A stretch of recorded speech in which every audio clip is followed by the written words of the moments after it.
Hey everyone, new episode of Sailor Moon Crystal just came out this morning, and it's probably one of my favorites, as I usually often say when a new episode of Sailor Moon Crystal comes out, but I mean it this time for reals. Um, this episode was episode 9, Serenity Princess. As a huge fan of the manga, I've been waiting for this episode for so long because I'd say it's the most different, um, part of season 1 from manga to the original anime, only because of the way it's done and the way that the information's told and the way that it plays out pretty much. Um, but yeah, this episode was huge in the Sailor Moon storyline because everything they've ever wanted in Sailor Moon Crystal has happened in this episode. They wanted all the Senshi together, which we finally get to see Sailor Venus as Sailor Venus. We get to see the Moon Princess, Serenity, who is actually Usagi Tsukino, Sailor Moon, go fig. And we get to see where the legendary Silver Crystal has been and what its power is capable of, apparently. The crystal was inside of Princess Serenity and came out after the loss of her love, who Tuxedo Mask, Mamoru Chiba, also Prince Endymion, the first prince of Earth.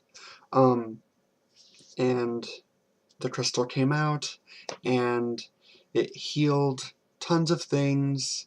It made flowers grow, it made the lights in Tokyo come back on, and it made Queen Metalia get more power.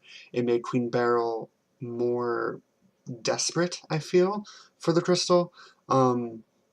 Made her seem a lot more vicious and villainous, actually. And what I really enjoyed in the manga, the crystal actually had a lot more healing effects because the generals were actually killed in the manga. Three of them. Kansai was still alive. But they Zoisite, Nephrite, and Jadeite were mummified pretty much, like they dehydrated bodies were just kept where Queen Beryl is, and the crystal healed them and brought them back to life and actually gave them back their memories of being Endymion's generals on Earth before the Dark Kingdom got them and brainwashed them, sadly. But also there was a boy with, I think, asthma. He had breathing problems, just a random boy, and the crystal did its thing, and the light shined on it, and he could breathe again. And I thought that was really cool. Like, it was just a random guy that we're never going to see again, and it just showed how powerful the crystal was. So that was cool. Um, but yeah, we got to see Sailor Venus as how she's going to be portrayed the entire show. She has her tiara. She is proclaimed as the leader of the Senshi and the Sailor Scout of Venus, which I think is cool.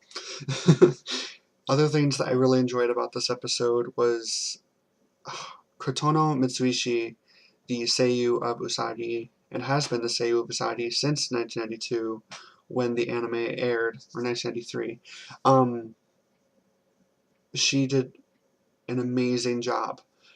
Being the Seiyu of the original Usagi in the original show, she didn't really have much screaming, not early on at least. Later on, a little bit more, but nothing as tragic and affecting as what we saw in this episode. Her love for Mamoru and her even now her love for Endymion, because all of her past memories are coming back. And so now she has these two strong personalities inside of her, Usagi's love and Princess Serenity's love.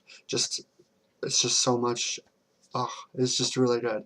I was amazed at how emotional that her screams were and her tears, and she was purely traumatized. And I don't remember a traumatized Usagi until at least the Stars arc in the manga, a little bit of the anime when things happened with that. But it was just so beautiful. I also loved seeing the flashbacks to the Moon Kingdom. I love flashbacks.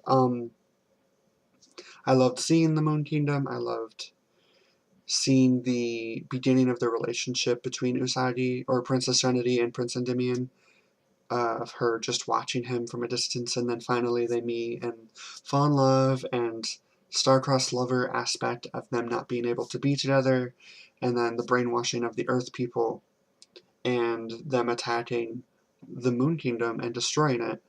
And we got to see a red-haired woman sort of take the lead of the group. Not going to say who that is, but we obviously know who it is. I think it's pretty obvious. Just look at her jewelry and her hair.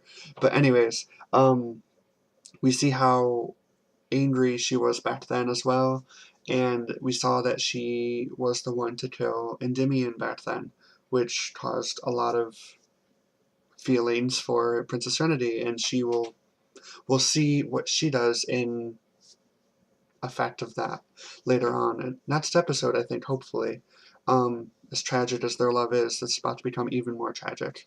But we're seeing how things are repeating. Fate is just repeating. And we're going to see that once again with Serenity's thing in the future. But this is a great episode. I love it. It's such a good episode.